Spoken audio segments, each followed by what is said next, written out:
Welcome to this video about accessibility plans. Definition of disability. Disability is defined by the Equality Act 2010 as a physical or mental impairment that has a long-term and substantial adverse effect on his or her ability to carry out normal day-to-day activities. What is an accessibility plan? Each school has a statutory duty to publish an accessibility plan, which outlines how a school plans over time to increase the accessibility of the school for disabled pupils, staff, parents and carers, and visitors. The accessibility plan can be a freestanding document, most common, or it can be embedded in another document, for example, a broader equality plan or policy or strategy.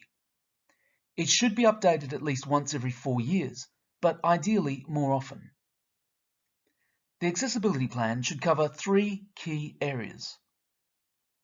Plans for increasing the extent to which disabled pupils can participate in the school's curriculum.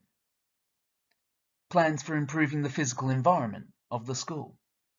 And plans for improving the delivery to disabled pupils of information. Curriculum.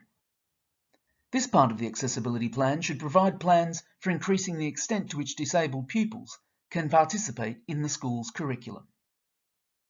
Examples include classroom support arrangements, risk assessments for specific tasks, for example PE, science and art, shared and flexible timetabling, access to specialist provision to enhance participation, classroom organisation, manual handling, hygiene support and peer support mechanisms.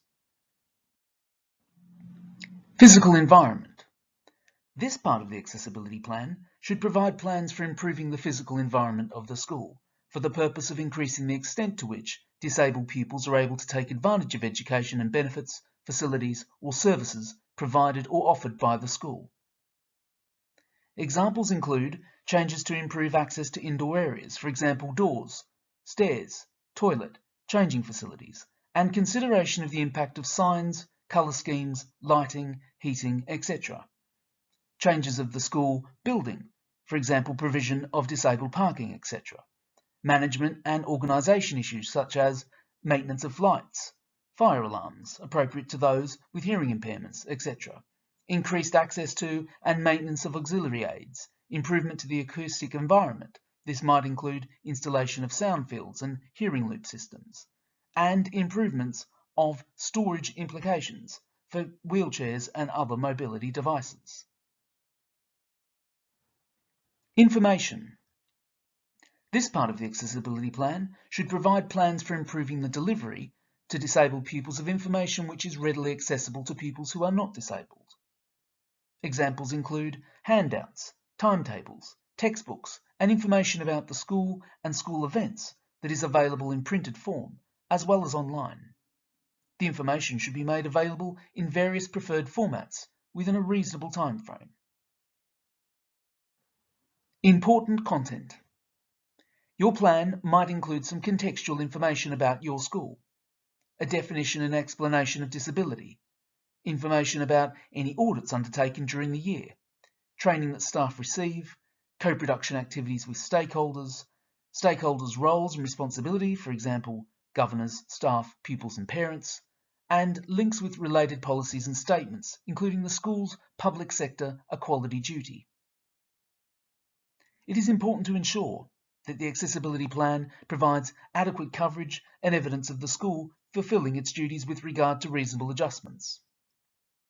It is therefore very beneficial to include key terms linked with this, including reasonable adjustments and avoiding substantial disadvantage and positive steps. Laying out purpose and principles. Include a statement for purpose. For example, the core purpose of this plan is to show how our school intends over time to increase accessibility to the physical environment, the curriculum, and written information for all pupils with a disability. This is linked with the school's duty to make reasonable adjustments, which includes taking positive steps to ensure that disabled pupils can fully participate in the education provided by the school and to avoid any substantial disadvantage. Include also content relating to compliance with the Equality Act 2010. For example, our staff recognise their duty under the Equality Act not to discriminate against disabled pupils in their admissions and exclusions and provision of education and associated services, not to treat disabled pupils less favourably, to take reasonable steps to avoid putting disabled pupils at a substantial disadvantage, and to publish an accessibility plan. In performing their duties, governors have regard to the Equality Act 2010, and our school recognises and values the young person's knowledge and the parent's knowledge of their child's disability, recognises their effect their disability has on his or her ability to carry out activities, and respects the parent's and child's right to confidentiality. Presentation of the Accessibility Plan. There is no set template for this plan. Most schools, however, present their accessibility plan in tabular form, in common with other plans. This includes columns regarding intended aims, responsible staff, and timeframes for completion. Here is an example of an appropriate format.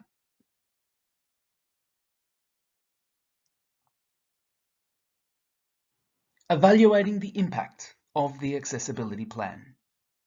You can evaluate the success in meeting plans in various ways, for example by providing an update on changes that have been implemented, responses from stakeholder questionnaires, and recorded evidence that increased numbers of pupils with disabilities are actively participating in all areas of school life.